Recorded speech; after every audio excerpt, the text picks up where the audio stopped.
शांति, सदा निर्भय, एक रस, सच्चे दिल वाले, पवित्र, सर्व की दुआओं के पात्र, देही अभिमानी ब्राह्मणों को गॉडली मॉर्निंग।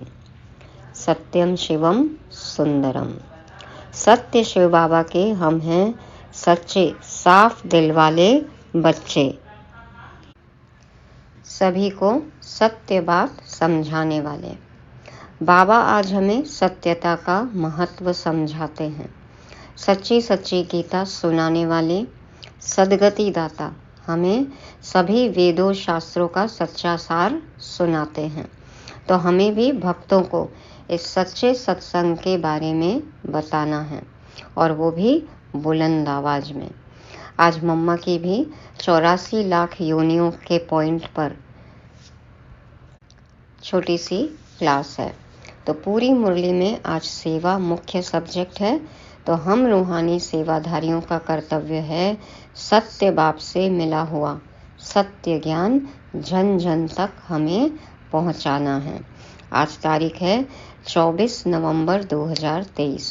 सुनते हैं सच्ची सच्ची गीता। मीठे बच्चे, तुम्हारी सच्ची बात का तीर तब लगेगा जब दिल में सच्चाई सफाई होगी। तुम्हें सत्य बाप का संग मिला है, इसलिए सच्चे बनो। बाबा कहते हैं तुम्हारी सच्ची बात का तीर तब लगेगा जब दिल में सच्चाई सफाई होगी। तुम्हें सत्य बाप का संग मिला है, इसलिए सच्चे बनो। हम शिव बाबा के संग हैं, है ना। सत्यम शिवम सुंदरम। तो हम में भी सच्चाई होनी चाहिए। बाबा कहते हैं सच्ची सच्ची बात लोगों को तब समझ में आएगी जब हम खुद सच्चे होंगे, हमारे अंदर सच्चाई होगी, सफाई होगी। क्या है सच्चाई? माना अंदर बाहर एक, जो हम सोच रहे हैं, जो हम विचार कर रहे हैं, वही बोलें और वही करें। जो सोचते हैं, जो करते हैं, वो सच्चाई से वर्णन करें। और सफाई पर चिंतन न करें, पुराने स्वभाव संस्कार न हो, मन एकदम साफ हो, पवित्र हो। जब ऐसी सच्चाई सफाई होगी तब हमारी बातों का तीर औरों को लगेगा, और वो भी सत्य बाप के संग में, इस सच्चे सच्चे सत्संग में आएंगे। इसलिए बाबा कहते सच्चे बनो। प्रश्न है, तुम सब स्टूडेंट हो, तुम्हें किस बात का ख्याल रखना जरूरी है? उत्तर में बाबा कहते कभी भी कोई गलती हो तो सच बोलना है। सच बोलने से ही उन्नति होगी। तुम्हें अपनी सेवा दूसरों से नहीं लेनी है। अगर यहाँ सेवा लेंगे तो वहाँ करनी पड़ेगी। तुम स्टूडेंट अच्छी तरह से पढ़कर दूसरों को पढ़ाओ तो बाप भी खुश होगा। बाप प्यार का सागर है। उनका प्यार ही यह है जो तुम बच्चों को पढ़ाकर ऊंच मर्तबा दिलाते हैं। बाबा कहते कोई भी गलती हो जाती है तो सच बोलो। बाबा के सामने सच बोलने से बाबा कहते हैं ना, आधा माफ़ हो जाएगा। जब हम सच्चाई से बताएंगे तभी तो बाबा हमें युक्ति बताएंगे ना, और हमें अवेयरनेस भी होगी, हमें रियलाइजेशन होगा कि हम कहाँ गलत हैं, और फिर उस गलती को हम दोबारा नहीं दोहराएंगे तो उन्नति होगी। बाबा कहते हैं यहाँ पे तुम्हें किसी से सेवा लेनी नहीं है। यदि यहीं भोग लिया हमने तो फिर वहाँ सतयुग में हमको कम पद मिलेगा, सेवा करनी पड़ेगी। और बाबा कहते हैं जो अच्छी तरह से पढ़ते हैं, औरों को पढ़ाते हैं, तो बाप उनसे राजी होते हैं, खुश होते हैं। वैसे भी कहते हैं ना, सच्चे दिल पर साहिब राजी। तो बाबा तो प्यार का सागर हैं, और बाबा का प्यार क्या है कि बाबा आए, हमें पढ़ा रहे हैं, और सतयुग में ऊंच पद हमें मिलेगा। गीत बजा।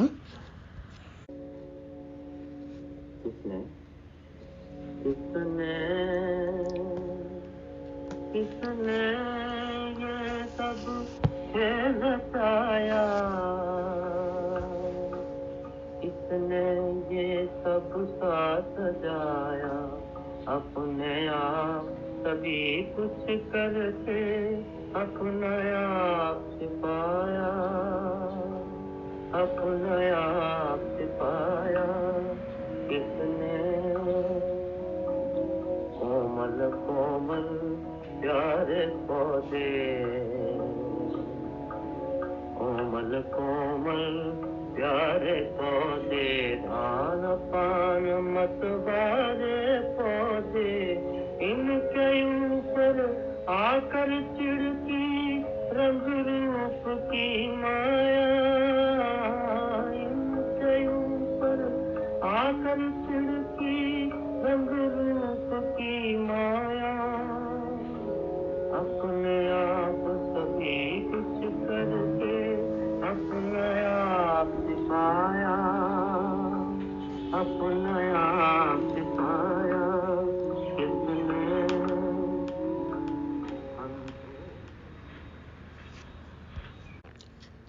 ओम शांति। आजकल समाचार आते हैं कि हम गीता जयंती मना रहे हैं। अब गीता को जन्म किसने दिया है, यह है टॉपिक। जयंती कहते हैं तो जरूर जन्म भी हुआ। बाबा कह रहे हैं जब शिव जयंती कहते हैं, गीता जयंती कहते हैं, माना जन्म भी हुआ ना। उनको जब कहते हैं श्रीमद् भगवद गीता जयंती तो जरूर उनको जन्म देने वाला भी चाहिए ना।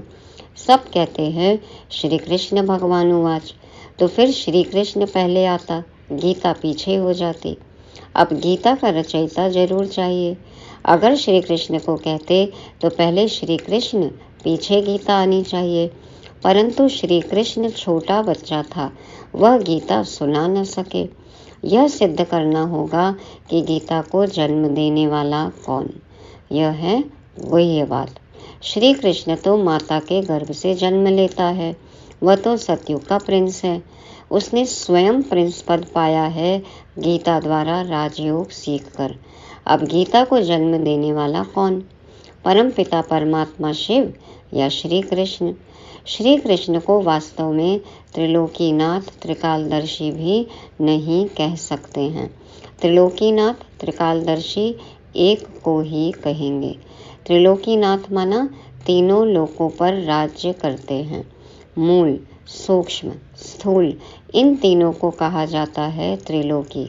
इनको जानने वाला त्रिलोकीनाथ।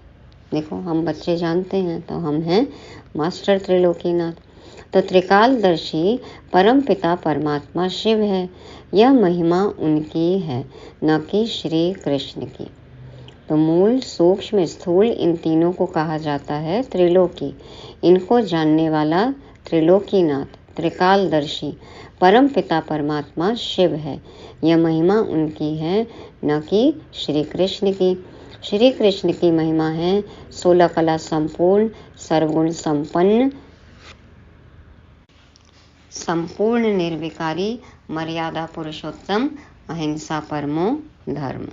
तो उनकी भेंट करते हैं चंद्रमा से, क्योंकि 16 कला संपूर्ण ना। परमात्मा की भेंट चंद्रमा से नहीं करेंगे, उनका कर्तव्य ही अलग है। वह है गीता को जन्म देने वाला रचयिता। परमात्मा की तुलना चंद्रमा से क्यों नहीं करेंगे कि देखो चंद्रमा की कलाएं भी घट बढ़ होती हैं, तो वैसे ही है ना, आत्मा भी क्या होती है, सतो प्रधान से सतो रजो तमो तमो प्रधान, तो कलाएं कम होती है ना।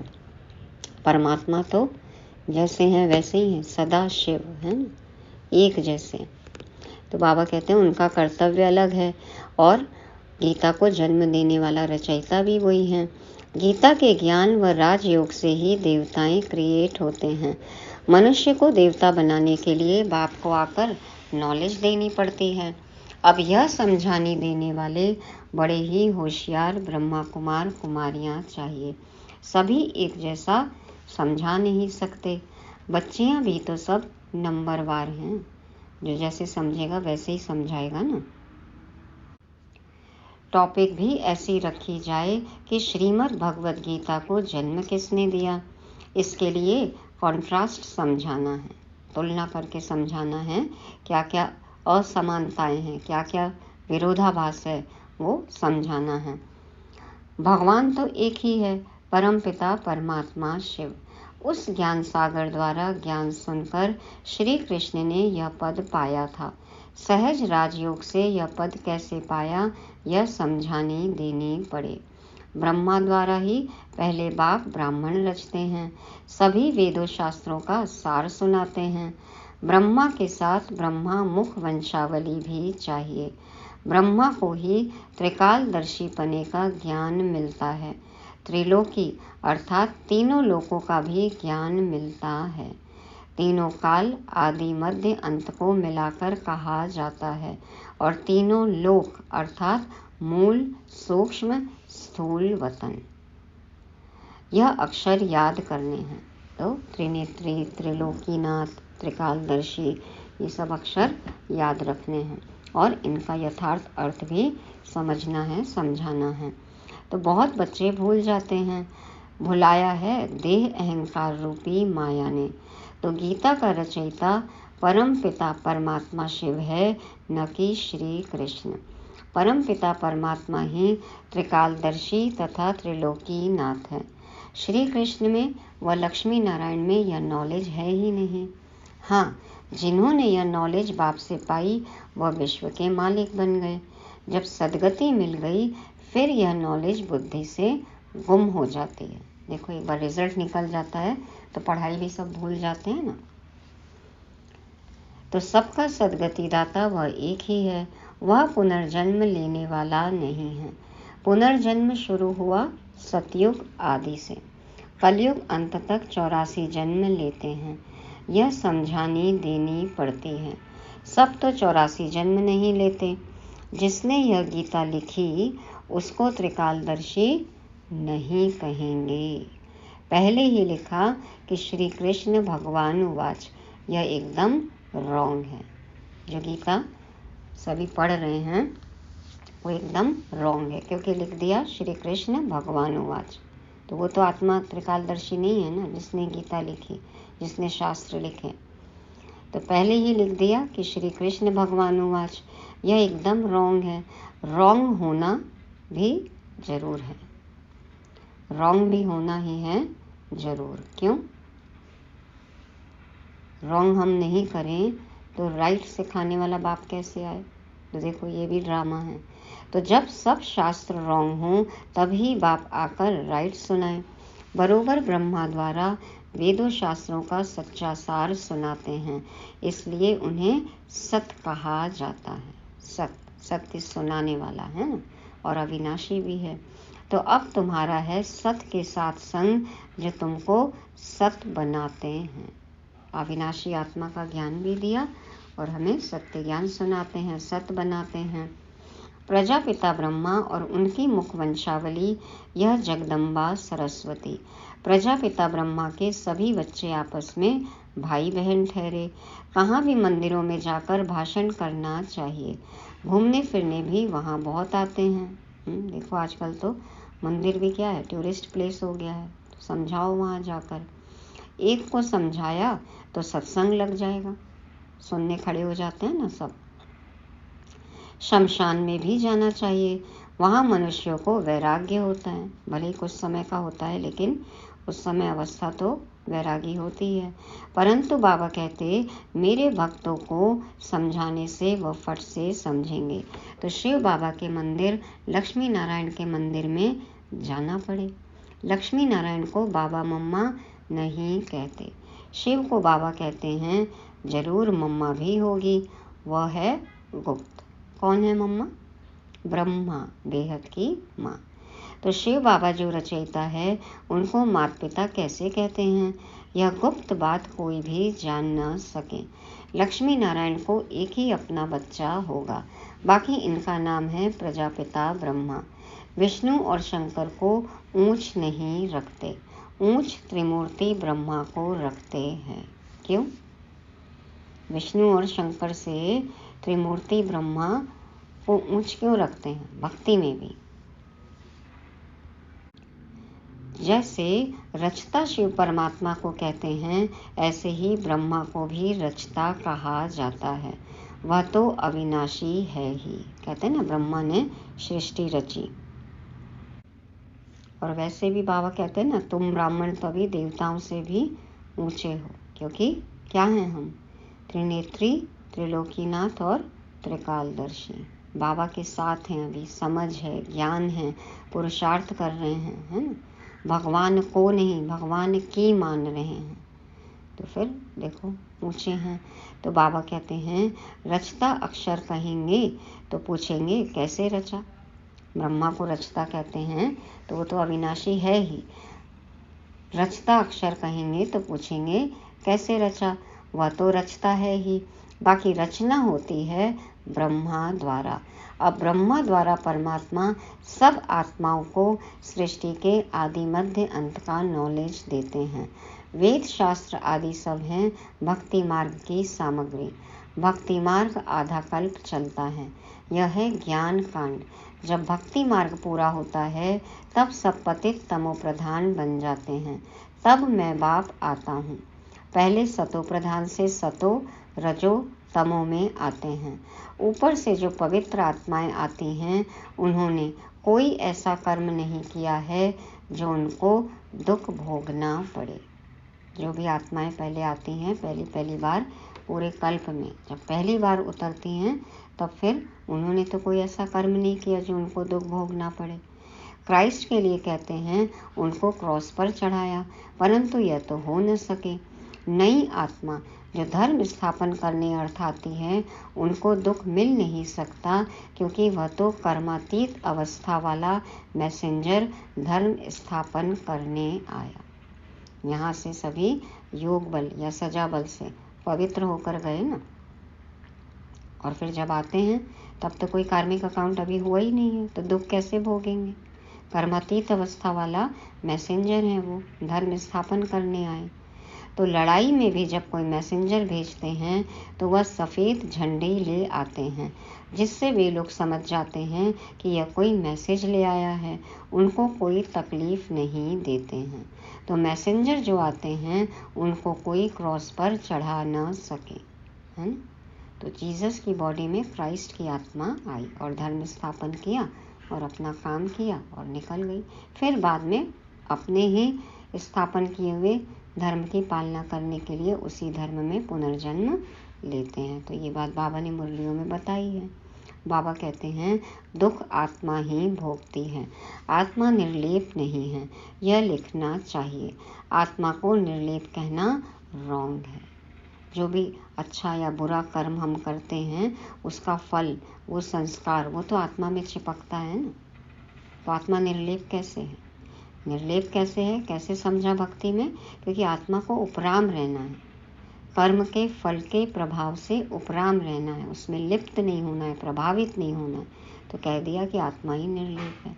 आत्मा निर्लेप है तो फिर पापात्मा, पुण्यात्मा, देवात्मा, धर्मात्मा, महान आत्मा कैसे कहते हैं? महात्मा, ये सब सारे विशेषण आत्मा में ही लग रहे हैं ना।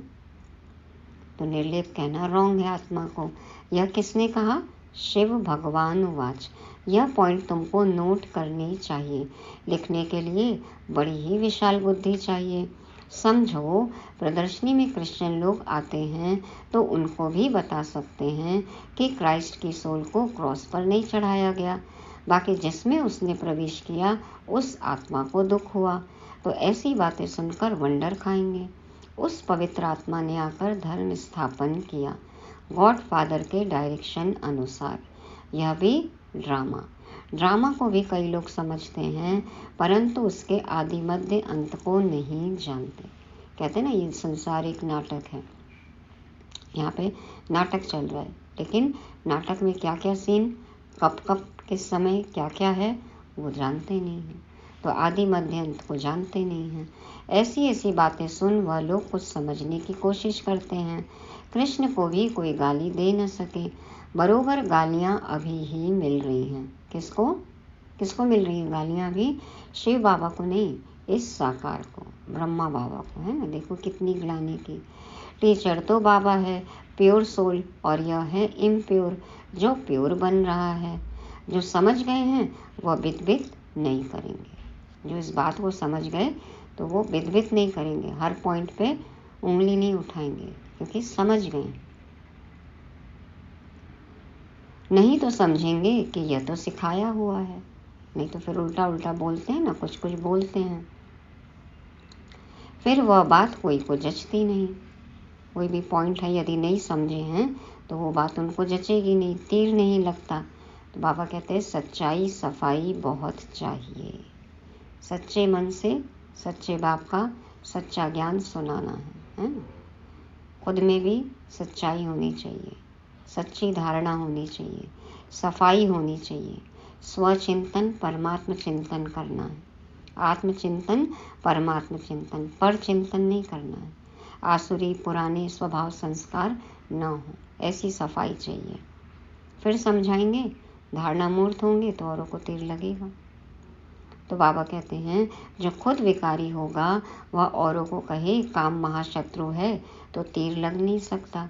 जैसे पंडित का मिसाल, राम राम कहने से नदी व सागर पार कर जाएंगे। यह अभी की बात है। हाँ, खुद तो नाव पे बैठ के गए और लोगों को बोले कि राम राम बोलो, नदी पार कर लेंगे। तो ये सब अभी की बात है। शिव बाबा कहते हैं मुझे याद करने से तुम इस विषय सागर से पार हो जाएंगे, राम राम कहने से नहीं। सच्चे सच्चे परमात्मा राम शिव ने जो कहा, जब हम वो मानेंगे, वो करेंगे, तब फिर हम इस विषय सागर से पार हो जाएंगे। सिर्फ नाम रटने से भी नहीं होगा, सिर्फ उच्चारण से नहीं होगा, आचरण में लाना है। तो कौन सा सागर? विषय सागर है। कौन सा सागर है? कौन सा सागर पार करके हम कहाँ जाएंगे? विषय सागर से क्षीर सागर में ना। तो यह पंडित नहीं जानते, वेश्यालय से शिवालय में चले जाएंगे। बड़ी अच्छी रीति से श्रीमत पर चलना है। कहते हैं ना कि बाबा चाहे प्यार करो चाहे ठुकराओ, हाँ हम तो आपके ही रहेंगे, चाहे आप अपनाओ, चाहे प्यार करो चाहे ठुकराओ। यहाँ तो सिर्फ समझानी दी जाती है तो भी कई मुर्दे बन जाते हैं। हाँ, मुर्दे बन जाते हैं, माना मुर्दों को जैसे कुछ सुनाई नहीं देता ना, कुछ समझ नहीं आता। तो बाबा इतनी मुरली में पॉइंट्स बोल रहे हैं, फरमान दे रहे हैं, लेकिन फिर भी श्रीमत पर चलते नहीं, मानते नहीं, छोड़ के चले जाते हैं। तो बच्चों को तो लिखना पढ़ना पड़ता है। बाप प्यार का सागर है, अर्थात पढ़ाकर ऊंच मर्तबा दिलाते हैं, यही प्यार है। बाप जब पढ़ाता है तो पढ़कर औरों को भी पढ़ाना है, बाप को खुश करना है। भगवान को हम कैसे खुश कर सकते हैं? पढ़ो और पढ़ाओ। बाप की सर्विस में तत्पर रहना है। बाप की यही सर्विस है कि अपने तन मन धन से भारत की सच्ची सेवा करो। सब कुछ अपना लगा दो, 100% दो, तन मन धन। तुम्हें तो बुलंद आवाज से समझाना चाहिए। किस बात का डर है? साच को आज नहीं, बाबा कहते हैं जोर शोर से बोलो, सेवा करो। सभी नंबरवार है, राजधानी में भी नंबरवार होंगे। टीचर समझ जाते हैं कि यह दैवी राजधानी में क्या नंबर लेंगे। सर्विस से समझ सकते हैं कौन कौन मुख्य बनेंगे। खुद भी समझते हैं कि हम बाबा मम्मा जितनी सर्विस नहीं करते तो दास दासिया बनना पड़ेगा। आगे चलकर तुम सबको सारा ही मालूम पड़ेगा। हम श्रीमत पर न चले, सब क्लियर हो जाएगा। तिथि तारीख ऑडियो वीडियो पूरे प्रूफ सहित बाबा दिखाएंगे कि देखो क्यों ये पद मिला है, सब क्लियर होगा। तुम बच्चे इस समय स्टूडेंट हो, इस समय तुम अपनी दासियां बनाएंगे तो खुद भी दासी बनना पड़ेगा। अभी किसी से सेवा ले रहे हैं, अभी महारानी बन गए तो सत्युग की महारानी बनेंगे। संगम युग की महारानी बनना है या सत्युग की महारानी बनना है? अभी महारानी बनेंगे तो वहाँ दासी। अब चूज करो। तो बाबा कहते हैं कि तुम बच्चे इस समय स्टूडेंट हो, इस समय तुम अपनी दासियां बनाएंगे तो खुद भी दासी बनना पड़ेगा। यहाँ महारानी बनना देह अभिमान है, यहाँ महारानी बनना देह अभिमान है। सच कहना चाहिए कि बाबा यह भूल हुई, अभी संपूर्ण तो सभी बने नहीं हैं। इम्तिहान में जब नापास होते हैं तो शर्माते भी हैं। अब कुछ गलत कर लेंगे तो बाबा को बताने में, बाबा के सामने जाने में, बाबा के कमरे में जाने में, बाबा की फ़ोटो में आँख मिलाने से तो भी शर्म आती है ना, दिल कचोटता है, गिल्ट फीलिंग होती है। तो फिर ऐसा कर्म ही क्यों करना है? बाबा कहते फिर भी कुछ हो जाए तो सच्चाई से बताओ, मन साफ रखो। बाबा का रात्रि में ख्याल चला कि मनुष्य 21 जन्म कहते, गायन भी करते। अभी यह ईश्वरीय जन्म एक अलग है। 8 जन्म सतयुग में, 12 जन्म त्रेता में, 21 जन्म द्वापर में और 42 जन्म कलयुग में। तो ये हो गए 83 है ना। और एक अभी संगम युगी ब्राह्मण जन्म, द्विज मर्जीवा जन्म, ये हो गया 84वां जन्म। तो यह तुम्हारा ईश्वरीय जन्म सबसे ऊंच जन्म है जो एडॉप्टेड है। इसी शरीर में रहते हुए हमारा देखो ये दूसरा जन्म, बाबा ने हमें गोद में ले लिया, दिल में बिठा लिया। तो तुम ब्राह्मणों का ही यह सौभाग्यशाली जन्म है। द्विज कहते हैं ना, दूसरा जन्म। तो बहुत कम आत्माओं का एक ही शरीर में दूसरा जन्म होता है। उनमें से हम हैं पद्मा पदम भाग्यशाली आत्माएं। तो क्या करना है? सदा सत्य बाप के साथ रहकर सच्चा सच्चा ज्ञान लेना है, पढ़ाई करनी अच्छे से और औरों को भी पढ़ाना है। अच्छा, मीठे मीठे सिकिलदे बच्चों प्रति माता पिता बाप दादा का याद प्यार और गुड मॉर्निंग। रूहानी बाप के रूहानी बच्चों को नमस्ते। हम रूहानी बच्चों की रूहानी बाप दादा को याद प्यार, गुड मॉर्निंग और नमस्ते। शुक्रिया बाबा, शुक्रिया। धारणा के लिए मुख्य सार, पहला पॉइंट, प्यार के सागर बाप के प्यार का रिटर्न करना है, अच्छी तरह पढ़कर फिर पढ़ाना है, श्रीमत पर चलना है। दूसरा, सच्चाई और सफाई से पहले स्वयं में धारणा कर फिर दूसरों को धारणा करानी है, एक बाप के संग में रहना है। वरदान है, निमित्त आत्माओं के डायरेक्शन के महत्व को जान, पापों से मुक्त होने वाले सेंसेबल भव। निमित्त आत्माओं के डायरेक्शन के महत्व को जान, पापों से मुक्त होने वाले सेंसेबल भव। बाप दादा समझाते हैं, जो सेंसेबल बच्चे हैं वो कभी यह नहीं सोचते कि यह निमित्त आत्माएं जो डायरेक्शन दे रही हैं शायद कोई के कहने से कह रही हैं। निमित्त बनी हुई आत्माओं के प्रति कभी यह व्यर्थ संकल्प नहीं उठाने चाहिए। मानो कोई ऐसा फैसला भी दे देते हैं जो आपको ठीक नहीं लगता है, लेकिन आप उसमें जिम्मेवार नहीं हो। आपका पाप नहीं बनेगा, क्योंकि जिसने इन्हें निमित्त बनाया है वह बाप पाप को भी बदल लेगा। यह गुप्त रहस्य, गुप्त मशीनरी है। तो निमित्त आत्माओं से हमें जो भी डायरेक्शन मिलता है, यदि वो गलत भी लगता है तो बाबा कहते हैं इसमें आप अपनी बुद्धि मत चलाओ, क्योंकि उनको निमित्त किसने बनाया है? बाबा ने। तो बाबा उनसे हिसाब लेगा, है ना। वो बाबा और उनके बीच की बात है। तो बाबा कहते हैं कि आपको जो डायरेक्शन मिल रहा है आप वो फॉलो करो, क्योंकि निमित्त आत्माएं हैं। तो बाप ने उन्हें निमित्त बनाया है तो वो पाप को भी बदल लेगा। ये गुप्त रहस्य है, गुप्त मशीनरी है। इसलिए हमें जब जो भी डायरेक्शन मिलता है सीनियर से वो फॉलो करना है। कोई भी बात है बाबा के सामने रखे, बाबा अपने आप हमें रास्ता दिखाते हैं। लेकिन किसी भी आत्मा के प्रति व्यर्थ संकल्प नहीं चलाना है। स्लोगन है, ऑनेस्ट वह है जो प्रभु पसंद और विश्व पसंद है, आराम पसंद नहीं। ऑनेस्ट, ईमानदार वह है जो प्रभु पसंद और विश्व पसंद है, आराम पसंद नहीं। तो जो बाबा ने कहा वो करेंगे तो हम प्रभु को पसंद आएंगे, और प्रभु के कहने अनुसार हम कर रहे हैं तो विश्व को तो हम पसंद आएंगे ही आएंगे। तो इसमें आराम पसंद नहीं बनना है कि जो हमारा मन कह रहा है हम वो करेंगे, आलस, अलबेलापन, आराम ये सब ना हो। अथक सेवाधारी बनकर श्रीमत अनुसार सेवा करनी है ईमानदारी से। अब है मातेश्वरी जी के मधुर महावाक्य। मनुष्य का 84 जन्म है, न कि 84 लाख योनियां। मनुष्य का 84 जन्म है, न कि 84 लाख योनियां। तो मम्मा कहती हैं, अब यह जो हम कहते हैं कि प्रभु हम बच्चों को उस पार ले चलो, उस पार का मतलब क्या है? लोग समझते हैं उस पार का मतलब है जन्म मरण के चक्र में न आना, अर्थात मुक्त हो जाना।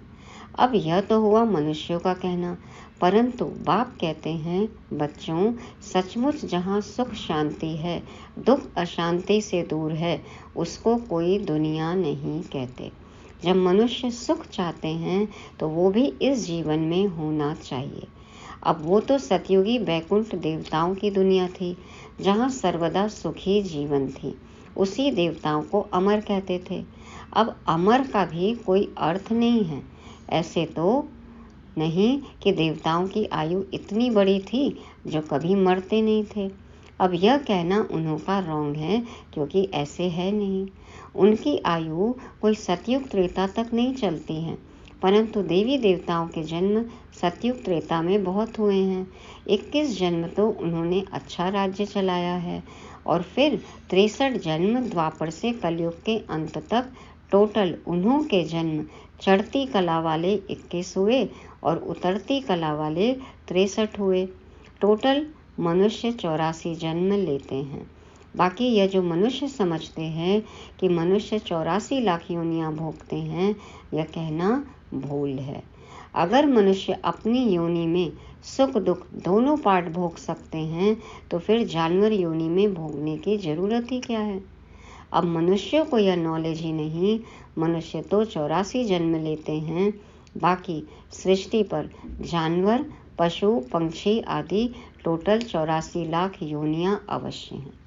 जीव जंतुओं के प्रकार वो 84 लाख हो सकते हैं, लेकिन मनुष्य के मैक्सिमम 84 जन्म। अनेक किस्म की जैसे पैदाइश है, उसमें भी मनुष्य योनि में ही अपना पाप पुण्य भोग रहे हैं। तभी तो देख रहे हैं ना कि कितनी असमानताएं हैं।